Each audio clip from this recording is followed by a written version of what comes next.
And we're back. This is episode 37 of The Horror Guys. I'm Kevin. And I'm Brian.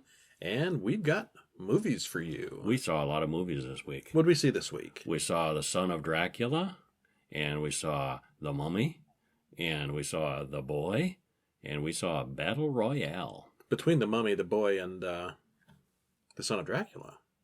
That'd be a fun one, wouldn't it? Yeah. We also saw a short. We did? Yeah. So, and we should talk about these things. Yeah. Are you ready? I'm ready. Because here we go. After this, before we start our feature film, we need to have snack break. And this week we have Russell Stover. something a little different. Sugar-free chocolate candy. Sugar-free chocolate mint candies from Russell Stover.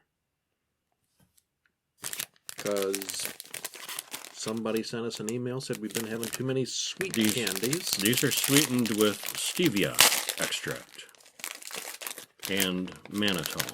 Yeah, of course there's mannitol. You know what happens if you have too much mannitol? Yeah, I know what happens if you have too much mannitol. It's even more horrible than the movies. Okay, well these are individually wrapped in this package. Nice.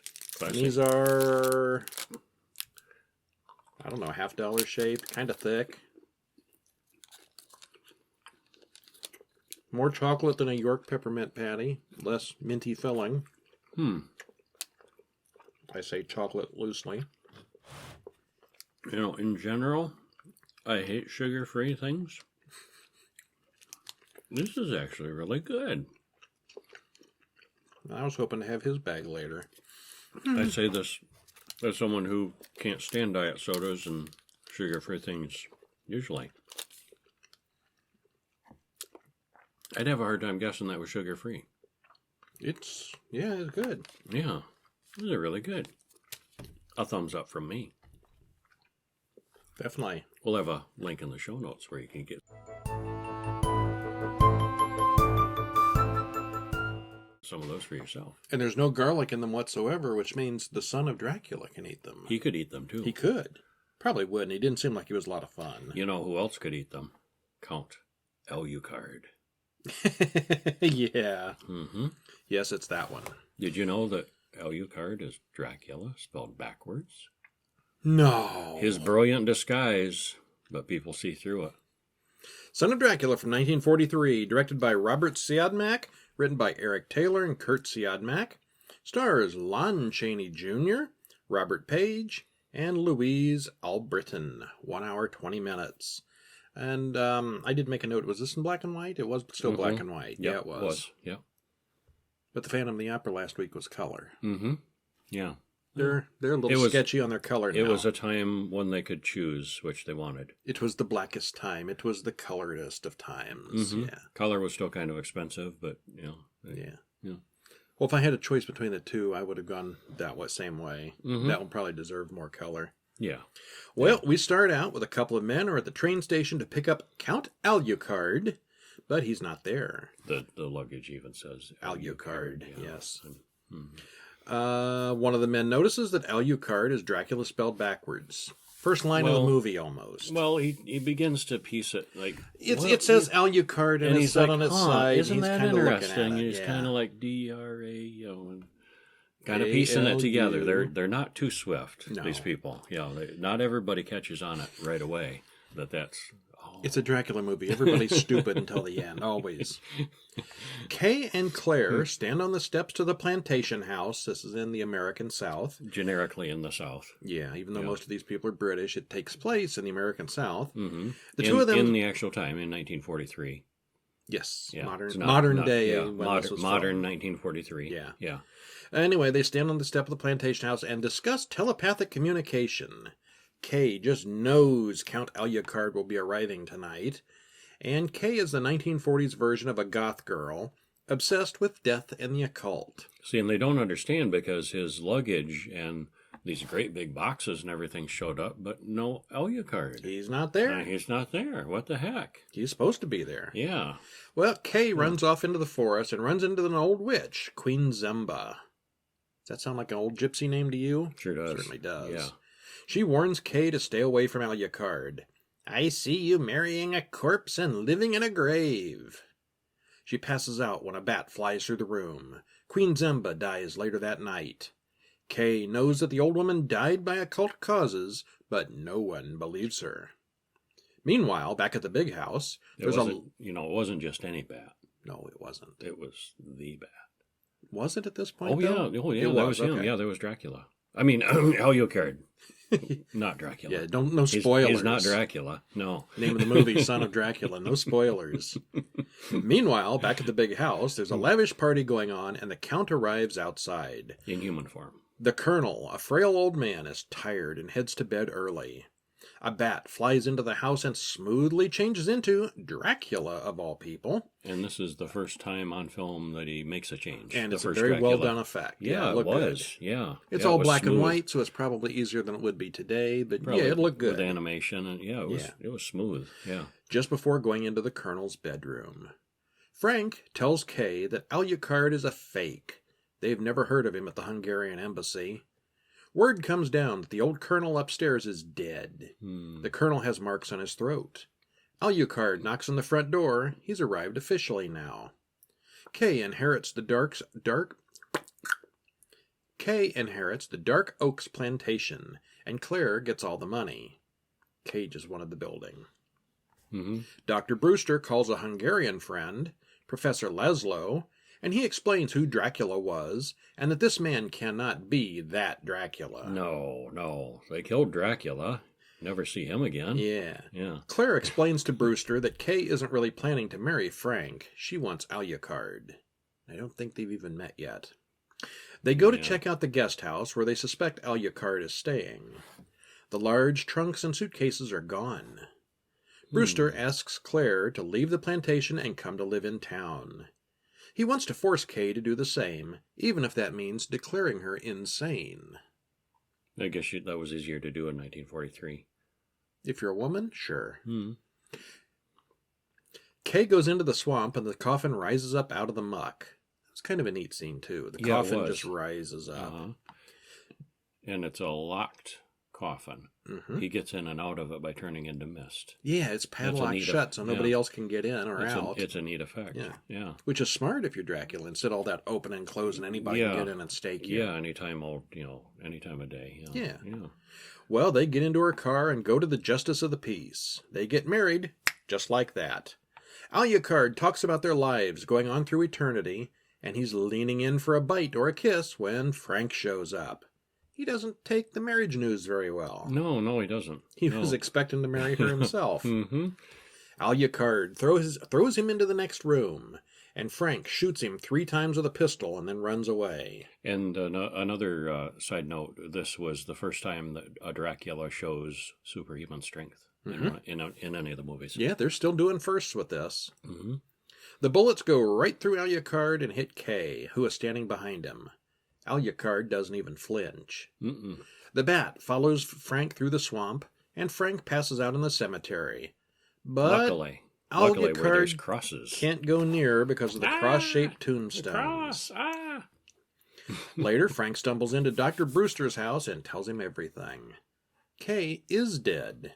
Alucard sets up a coffin with soil and lays her in it. He's starting to bury her as Brewster drives up. Brewster finds a box of dirt in the basement, but Alucard brings him up to the bedroom where Kay is sitting up in bed reading. Feeling better now. Kay not so dead anymore. Undead. Kay explains that she's tired of Frank and that she's not going to be seen in public much anymore. Alucard tells Brewster not to come back. Get out. Yeah. Frank turns himself into the police for killing Kay, but Brewster says that's not true because Brewster just talked to her. She's fine. Yeah, so it would seem. Yeah, Frank and the police go over to the house and look around. One of the cops goes into the cemetery to the crypt and opens up a lid, finding Kay inside, dead as anything. Is she dead or is she not dead? Yes. Oh, yes, she is. Professor Laszlo arrives, and he thinks Alucard is a descendant of the original Dracula. He explains the vampire rules and how to kill him. Alucard appears in the room with the two during the conversation. Laszlo pulls out a cross, and Alucard poofs away. And that seemed like a little bit oblivious. they're standing there talking, and he's right behind us, isn't he? Well, yeah, I mean, it just seemed awfully oblivious of them. Yeah. Well, I mean, if you're missed and you become a person silently, it's not like you're leaving footsteps. Yeah, I guess it was a silent transition, but still, all of a sudden, and they continue talking for a little bit, and hello, it's Alucard. A lady rushes in with her small son, and he's got bites on his neck. Frank is bitten by a bat and sees Kay in his cell. She says she really does love Frank. She was only using Alucard to become immortal. Mm-hmm. She planned the whole thing so she and Frank could become immortal. She wants Frank to track down and kill Alucard from her. And at this point, it could be a trap, or maybe she's serious. We don't know. We don't know. Claire goes to see Frank and says that she's going to have Kay cremated. That's rough. Yeah. Frank freaks out at hearing that. Kay says they may have to kill both Dr. Brewster and Claire. Laszlo and Brewster push for an immediate cremation. Frank escapes jail, and they find Kay's coffin in the morgue is missing. Somebody's taken it. Frank finds Alucard's coffin, and Alucard shows up. Frank sets the coffin on fire, and Alucard can only spend the day sleeping in his soil in the box. The sun comes up and kills Alucard. Poof. We'll never see Dracula again. Frank then finds Kay asleep in her coffin, and he burns that too. A happy ending for pretty much no one. Nobody. Yeah, not a good ending. It was awfully grim. Did you like it? Overall, yes. But I didn't completely buy Lon Chaney Jr. as... Well, he's not actually Dracula. I know he's not actually... I know he's not actually Dracula, but as a, sinister, scary vampire creature of the night. He's pretty laid back. He's so laid back, and he's just kind of a, big teddy bear of a guy.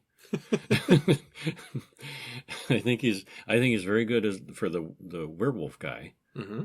But as a vampire, I think Dracula wannabe. I just didn't completely buy him in that role. They've got these horror actors in their stable, and they have to use them. Yeah, but I don't think he was good at. I don't think he was a very good Frankenstein either. I think he was good in the Wolfman, but that was about it so far. Yeah. Well, we watched this one on iTunes, and it was really sharp and clear. Mm-hmm. Very good video on this one. Mm-hmm. Lon Chaney was okay in this one. The effects here were very good. Changing to and from a bat, switching to mist form, it all looks good. Yeah, it does.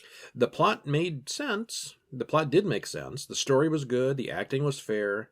But it wasn't really great either. Yeah, I'd put this way down in the middle of the Universals. Maybe on the lower side in the middle. It lacked greatness. A solid 5. Of just the Universal films that we've seen so far, I would give this maybe a 4. Mm.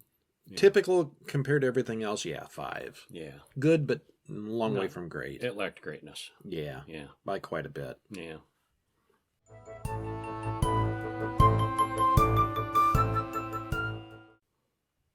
Well, we moved from Dracula over to another classic monster. The Mummy. Not the Boris Universal. Karloff one. Not the Universal Mummy, though. 1959 Hammer film. Hammer. It's Hammer time. Yeah. Directed by Terence Fisher. Written by Jimmy Sangster. Stars, guess who? Who? Peter Cushing and Christopher Lee. No. In a Hammer film? And Yvonne Furneaux. 1 hour, 28 minutes. Huh. Yeah, those guys are in everything, aren't they? A lot. They were a lot of those Hammer films. Universal seems to recycle the same 6 or 7 people. They've got Hammer recycled these two a lot. I don't know if it's even recycle if you just use them in everything.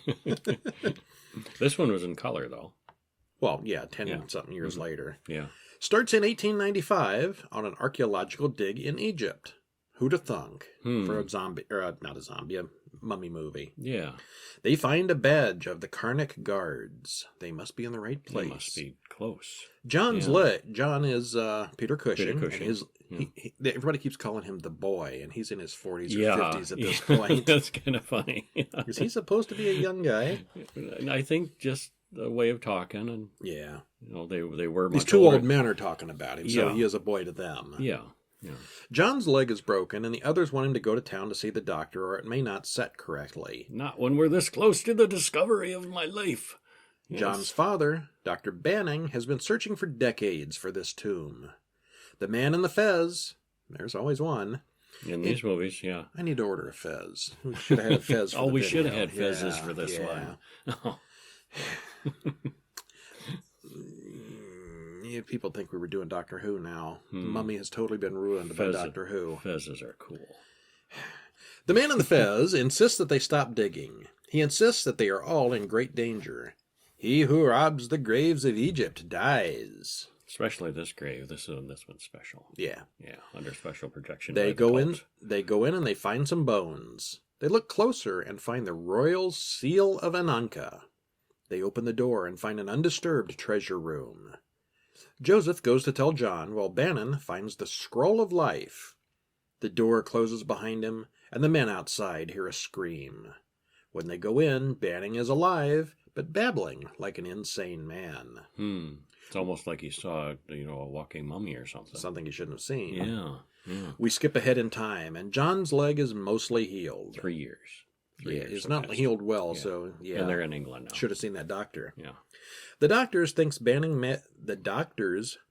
Banning's madness is now permanent. 3 years. If I could make a comment, when they strip the tomb, they take all the stuff out of the tomb, and what Sam Hill kind of archaeology? They take everything out of the tomb and then dynamite it. They blow up the empty tomb. They blow because it has no value, I guess. Hey, what? That's not how archaeology works. We say that a lot on this show, don't we? It's not how that works. That's not how that works. They take all the goodies out. Yeah. And they don't search for hidden rooms. They don't have tour groups going through it. They blow it up. But the walls were painted, and there was the structure of the tomb, and just blow it up. We got the stuff out. I think that's their way of saying we're done with the set right now. Yeah. They were. John has plundered all the treasure and intends to blow up the tomb with dynamite. Oh, wait, that's standard archaeological practice, right? Yeah. I made a note on that, too. The Fez man swears to his gods that he will get revenge on the men. He has taken the scroll of life. Yeah, Banning saw it, but Fez man took it. Yep. 3 years later, back in London, John goes to see his father in the nursing home. He wants to talk about the mummy he brought to life when he read the scroll. The old man has come to his senses somewhat, and he wants to tell about it. Yeah, a little bit. The words of the scroll woke it up, and now it will kill all of us. Someone has found the scroll, and the mummy will be released again, he says. But he's insane, so nobody listens. Yeah. We see two old drunks talking about carrying some strange relics for a foreigner in a fez. They go outside, get in the wagon, and head up the road. Is it legal to drink and drive a horse-drawn carriage? It's sort of like a self-driving car, in isn't it? 1898? Probably didn't matter. Yeah. Yeah. Old Dr. Bannon seems to sense the mummy is on the move. The drunks crash their cart, should have been illegal, and the box of Egyptian relics is dropped into the local swamp near the nursing home. Later that night, Fezman prays to Karnak. You know, the Egyptian god Karnak. He's the one with the big turban and the envelopes, right? Was that Karnak? I think it was. Oh. I think so. Well, anyway, they messed up. Karnak, there was a city named Karnak. There was no Egyptian god named Karnak. No. Yep, very much so. Yeah. It's C's. C-A-R-N-A-C. Okay. Karnak. Yeah, it's the same name. This is with a K, but it's the city. But it's a god. Anyway, yeah. Yeah. A real entity. It's given Fez guy power, and it's reanimating Mummy Christopher Lee, and yeah. If you pray to your god and you see the mummies come to life, that's pretty validating. It is. Yeah. Okay, so the mummy rises from the swamp, ready to destroy those who desecrated the tomb of their long-dead queen. Banning has been locked up in a padded cell. The mummy homes in on him easily and pulls the bars off the window. Yeah, he's strong and he's fast. Yeah, he's angry. He moves pretty quick for a dead man and kills Banning easily. John then reads the Book of Ananka to his uncle. We see a flashback of Karas, the priest and chief follower of Ananka. That was a pretty cool flashback scene. Peter Cushing narrating budget, that. Yeah. He prepared Ananka has died, and Christopher Lee, Karas, has prepared her for her mummification and burial. He's the head priest. Yes. And he's like a head taller than anybody else. Yeah, he was. Always. Plus, then, a headdress on top of that, too. Hat, And, he's like 8 feet tall. The procession entered the tomb, and then they kill all the slaves to help keep the location a secret. Mm-hmm. That night, Karas broke the seal and entered the tomb alone and in secret. He had been having an affair with the queen. Karas opens the sarcophagus and reads from the Scroll of the Dead to bring her back. Scroll of Life. It's the Scroll of Life. It is the Scroll of Life, to bring her back, yeah. Because he loves her so much, he wants to bring her back to life, which is forbidden. Just then, the other priests come in, and they take him hostage. They cut out his tongue and bury him alive in a special tomb. You know what they build in this tomb? You think they made that little room in there just because they might need it? Yeah, it's the just-in-case tomb. Yeah, just in case we have to do this with somebody, yeah.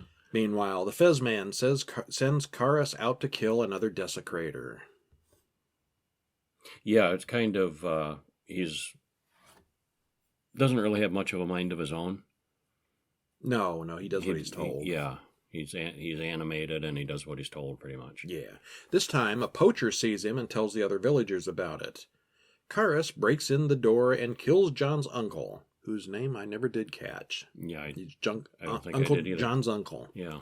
John shoots it several times on the way out. Kind of a funny story about that I read in the trivia about when he breaks in the door like that.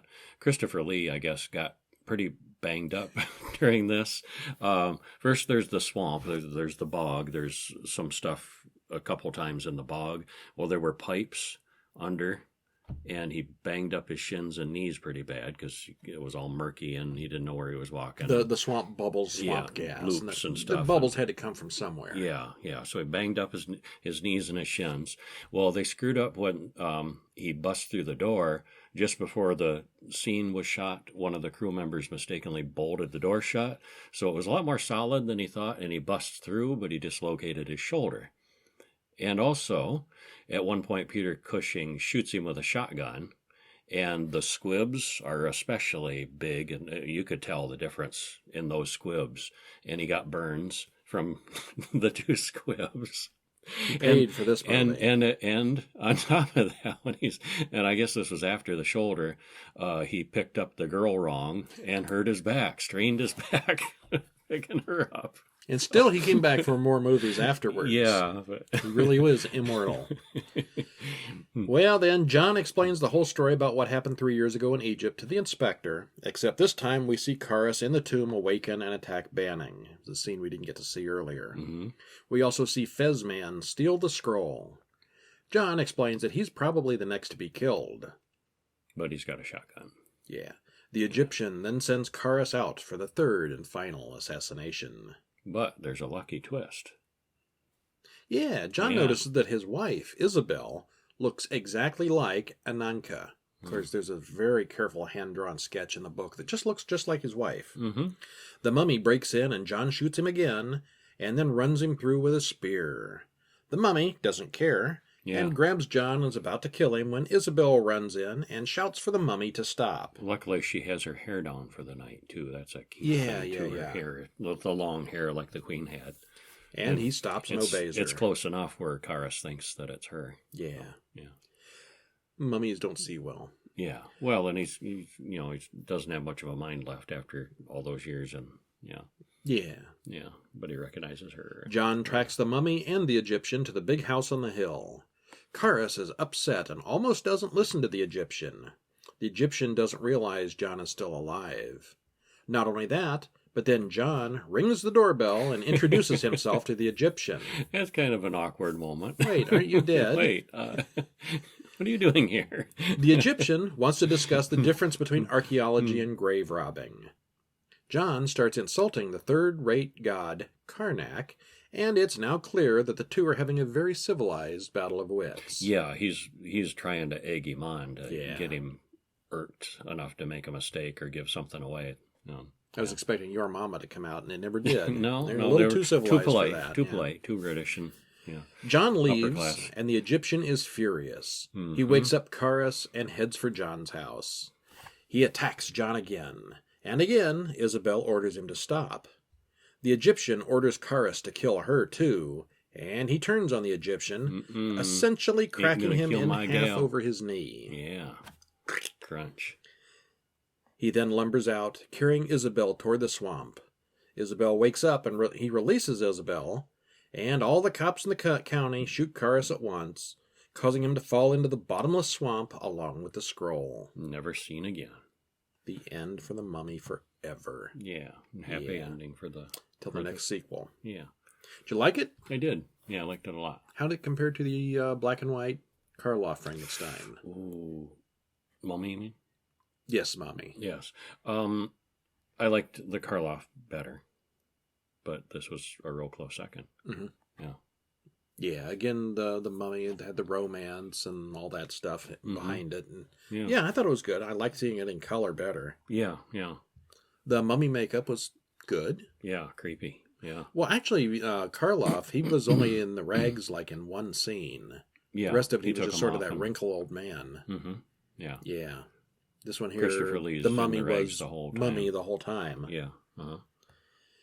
Basically, I thought it was like Frankenstein in rags. It's the A same. little bit. He lurches and he does what he's told, and he's not super real strong. smart. Yeah. Instead of going to the little girls in town, he goes for Isabel. It's kind of the same thing in a lot of ways. Yeah, some real similarities. This all looks expensive and detailed. The scenes with the burial practice and procession were pretty elaborate, and the props alone looked quite expensive. Mm-hmm. Yeah, the mummy makeup and costume looked excellent. Money and effort into this. Yeah. But quite different from the Universal Mummy. You can still make out Christopher Lee's face under there somewhere. Mm-hmm. It wasn't just rags. The plot wasn't close to the original Mummy movie, but does have similarities to some of the later Universal Mummy movies. Mm-hmm. We haven't done any of the later Mummy movies. The only one we've done so far is the original. But several of the later ones with... I can't think of the mummy's name right now. Maybe it is Karis. I think it's Karis. Yeah, they borrowed. They had to pay some royalties like the original. They had to pay some fees to Universal or make a deal with Universal to use the name Karis. But this one borrows from several of those older movies. So yeah, we're going to have to do those sometime. Mm-hmm. Maybe wait for Mother's Day and do like the Mummy's Hand, the Mummy's Tomb, the Mummy's Curse, and the Mummy's Ghost. For Mummy's Day. For Mummy's Day. I don't want to wait that long. We should do it soon. We've got them all. We just need to do them. Mm-hmm.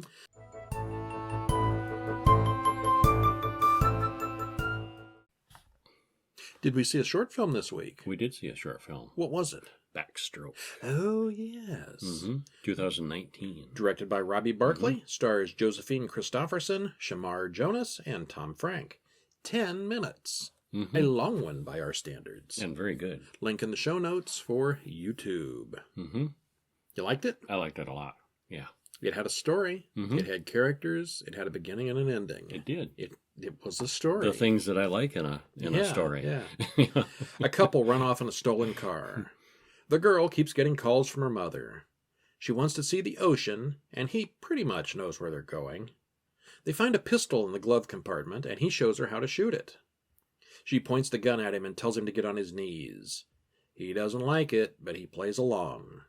She then makes him count to 10 as she runs down the path away from him. He chases her, and she stops at the lake. She drops the gun and her clothes and gets in the lake. Amber's boyfriend doesn't catch up, but some other guy comes in and starts standing there. They talk, and she's a little creeped out since she's naked in the water, and he's following her. Where is Jake? Yeah, he's not anywhere. The guy waits, and he's a real creep. You can tell because his shirt's buttoned up. His shirt's buttoned all the way to the top with no tie. Tell. Yeah, it's a red flag. It's not always an indicator, but it's a red flag. Those are the people when they come to your door, you pretend you're not home. You ain't wrong. So the creep says the boyfriend is dead. He's done something to Jake. She swims away and suddenly notices the man is gone. She gets out and gets dressed. The pistol is missing for some reason, and she screams for Jake. She runs back to her car, drives off, and then she gets a call from Jake on her phone. Happy ending. The ending. Maybe not. There's more. Yeah. I liked it. I liked it. Yeah, it was really, really well done. Pretty lake too. Pretty woods and lake, and Good filming, Yeah. good clear. Yeah, Mhm. yeah, you definitely give it a shot. 10 minutes. Yes, worth that.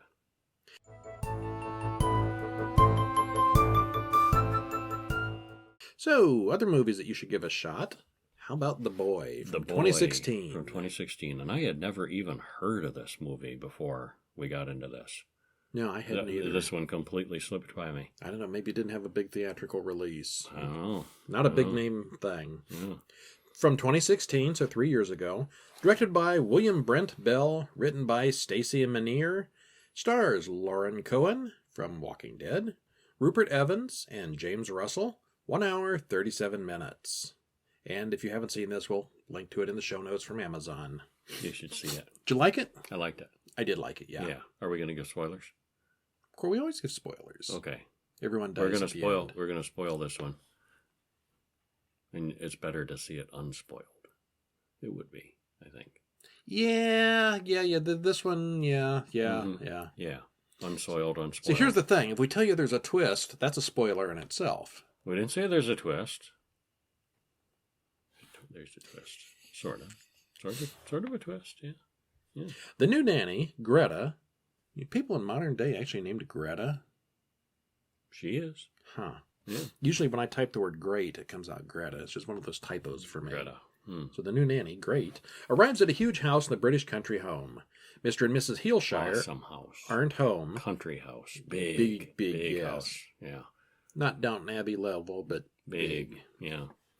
They're not home, so Malcolm, the local grocer, gives her a tour of the house. That's kind of weird. He delivers. Yeah. His grandmother was psychic, and he's got It's a a little British bit of the thing. gift, he says. It's a British thing. Yeah. Yeah. He gets her completely wrong when he tries to guess what she's like. He says the family is generous and nice. Brahms, the child, however, he can't quite describe.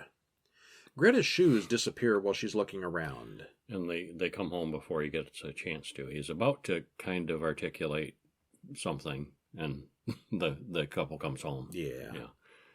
Mrs. Heelshire finally arrives and shows Greta to Brahms.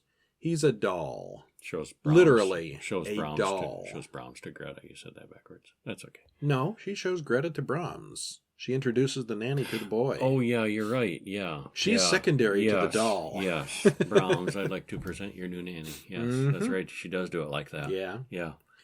Greta laughs at first at this joke. Oh, and you're kidding me. then And notices she's no not one is kidding. laughing. Yeah. She needs the money, so she plays along. She introduces herself to the doll, and then Mrs. Heelshire shows her around. It seems Brahms has rejected several other nannies in the past.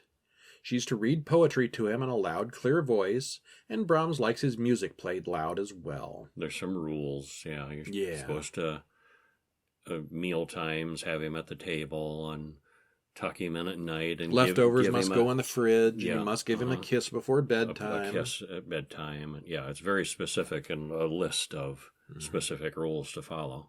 Yeah, which later on you can zoom on, not zoom, you can freeze frame on the list and see what all the rules are, and it's kind of cool. Yeah, yeah. Clearly, the husband and wife here have mental issues.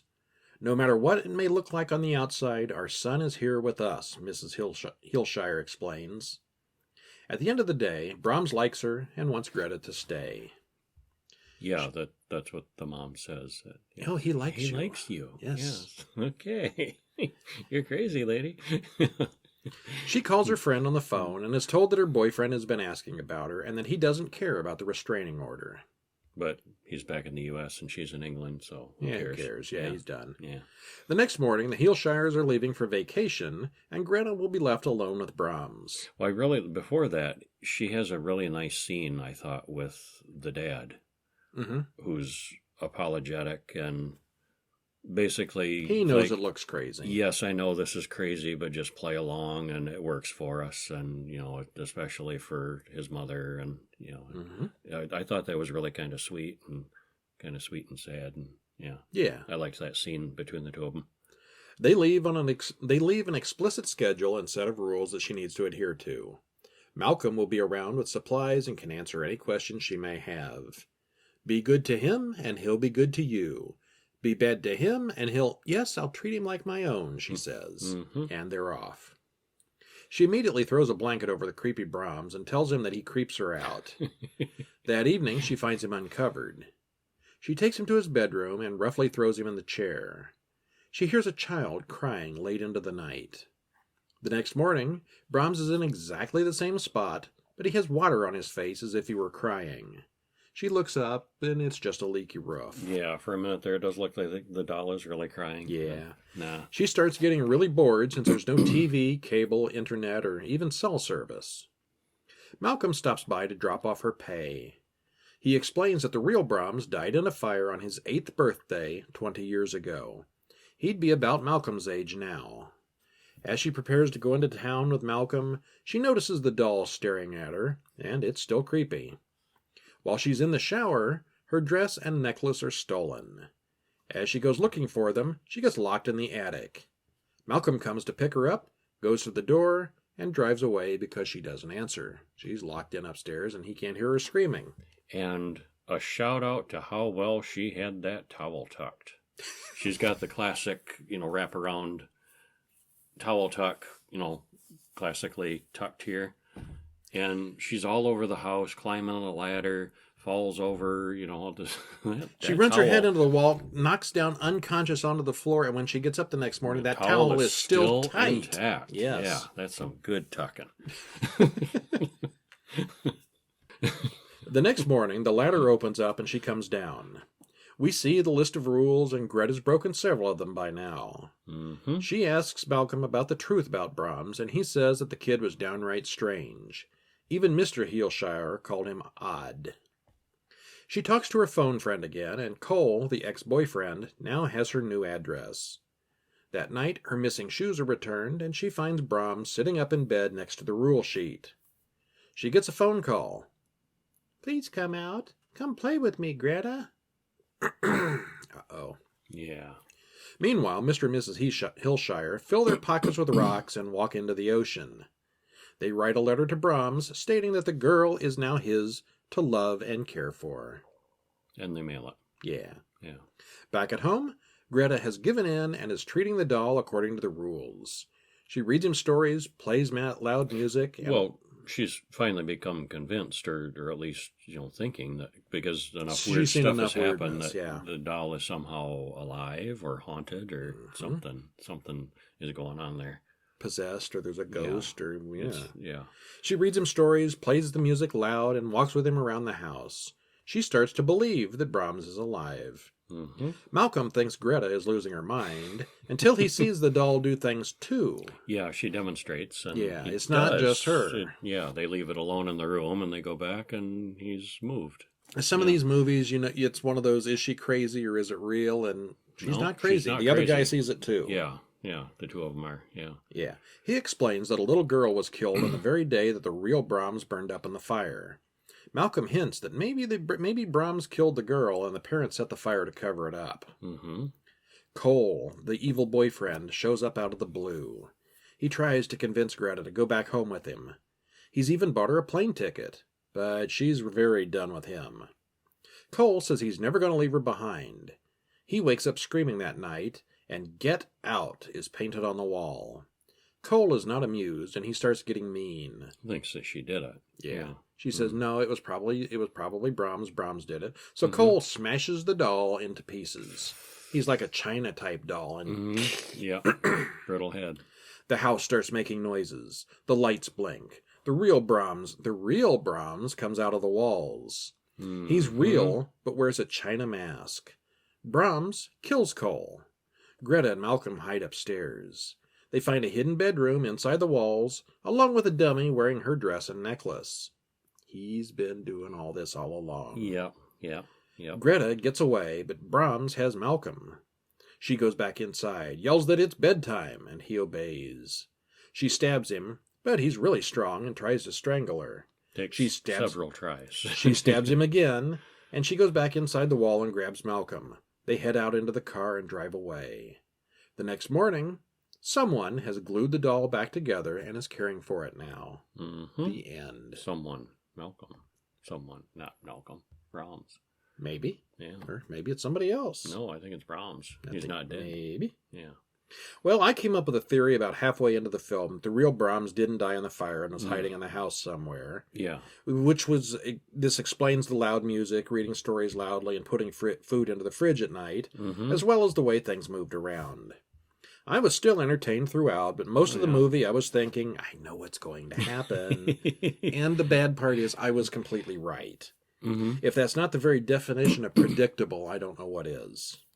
It was entertaining until the last portion, and then it was the typical run through the house to avoid the maniac kind of movie. Run through corridors. Yeah. Hidden passages and things. Yeah. Until Brahms reveals his real self, I was very entertained. It did. Once he came on the screen, it was just another killer. Did take a step backward. Yeah. Yeah, you're right.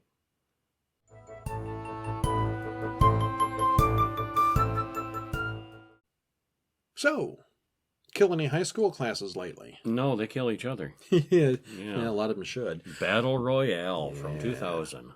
We watched. There are so many movies that special edition copied this and were based on this and influenced by this. The Hunger Games was heavily influenced by that. Yeah. Uh-huh. Year 2000, Battle Royale, directed by Kinji Fukasaku. It's a Japanese movie. Yeah. So pardon these names. Written by Kushun Takami and Kenta Fukasaku. Stars Tatsuya Fujiwara, Aki Maeda, and Taro Yamamoto. 1 hour, 54 minutes. Mm-hmm. And Amazon link, of course. All right, well, we start out, we get a lot of exposition on the screen as we zoom in over the logo of the title. How the world came to be. At the dawn of the millennium, the nation collapses.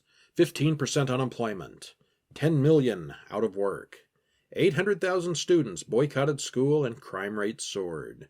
Adults lost all confidence in the youth, so they passed the Millennium Educational Reform Act, also known as the BR Act. Battle Royale Act. And throughout the rest of the movie, we see almost none of that. Yeah. BR Act. BR, Battle Royale. Mm-hmm. We see a girl that survived the previous games, and we're told that she lasted 2 days, 7 hours, and 43 minutes. Very precise. Out of 43,000 ninth grade classes. We zoom in on a class of around 40 with a very tired-looking teacher. Shuya explains that his father hung himself a few years ago. We just sort of throws that little fact in there. Mm-hmm. One entire class just takes the day off because they want to. A boy then randomly seems to stab the teacher in the hallway. This is not a great school. No. No. The busload of students on their class trip passes a bunch of soldiers on the road. They all seem like normal kids, not especially violent or disturbed, and the bus goes through a long, dark tunnel, and they all go to sleep. They've been drugged. They've been gassed. The driver is wearing a gas mask. They wake up, and each of them are wearing some kind of digital device on a metal collar. I thought it could look like a digital watch on a metal strap. Yeah, a little bit. A helicopter lands, and the students see the building is surrounded by soldiers.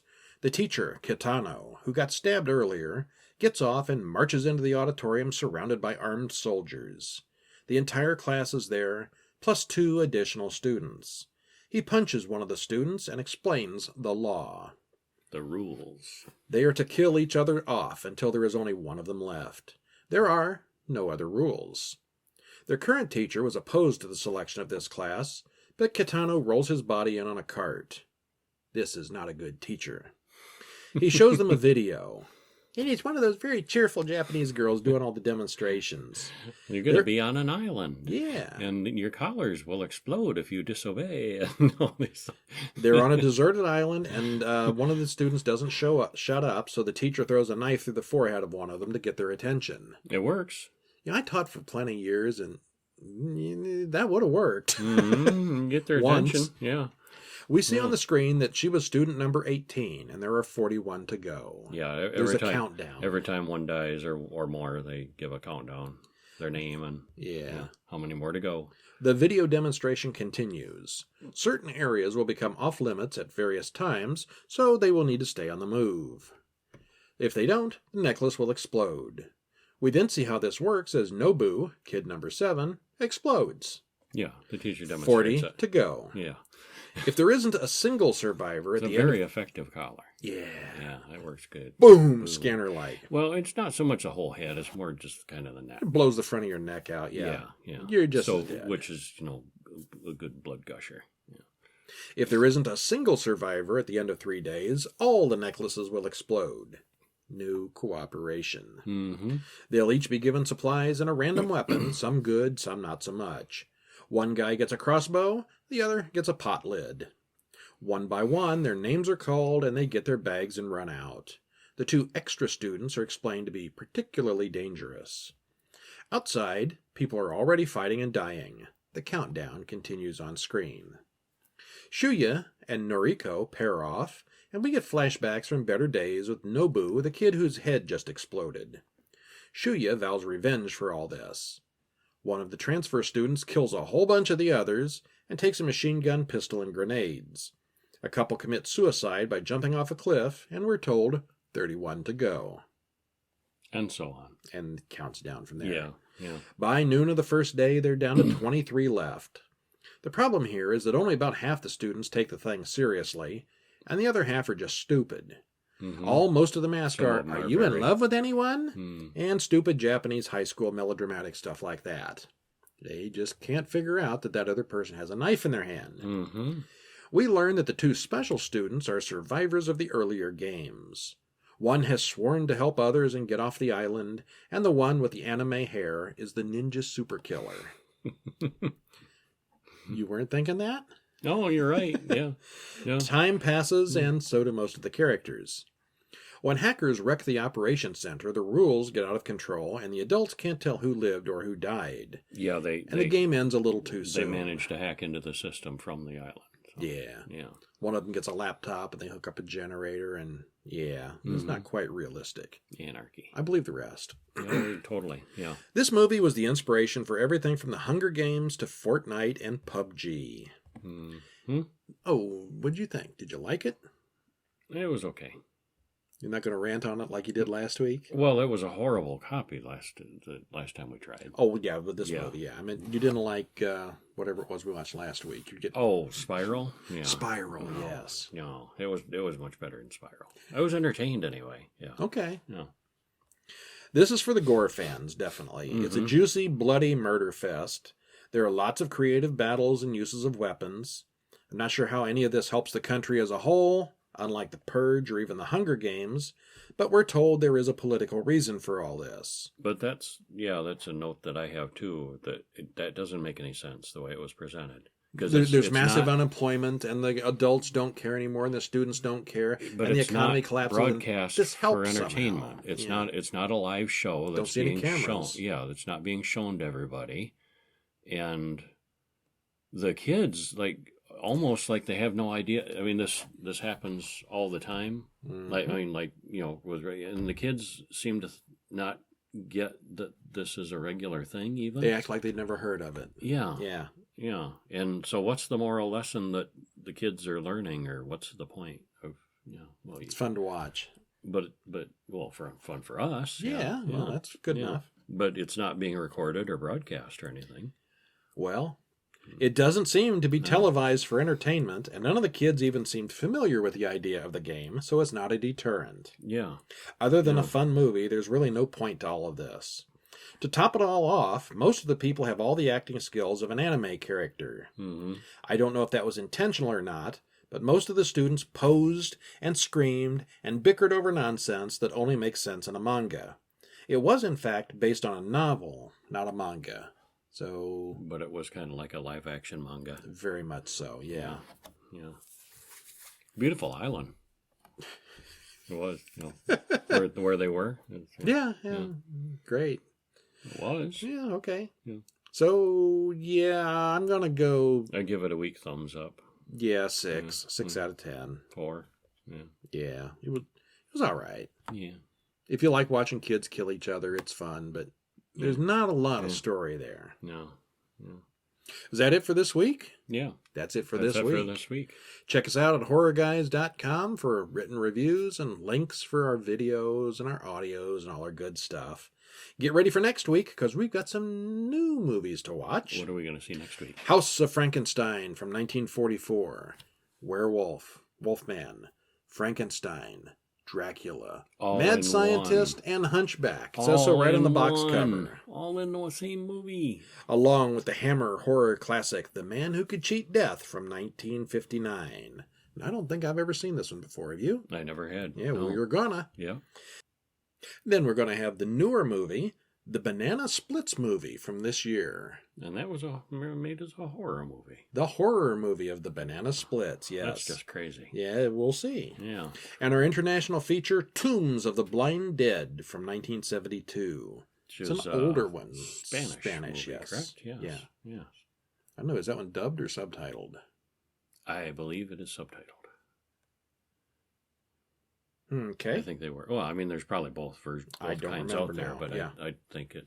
I mean, it's probably dubbed after the fact, but I think the original was in Spanish. I've seen that one before, and I remember it was. I liked it a lot. Well, there's that movie, and then a couple sequels. I've not. I saw one. I saw the second movie. I didn't see any of the something others. At the drive-in. Okay. When I was a wee lad, and I don't know if it was this one or one of the sequels, which were fairly close, just a couple years apart. Yeah. The sequels, and I was quite young. I guess we'll find out next week. Yeah. So watch those 4 movies and come back next week and see if your opinion matches ours. Check out our Twitter feed at Horror Bulletin and, of course, horrorguys.com. I'm Brian. And I'm Kevin. And we'll see you next week. See ya.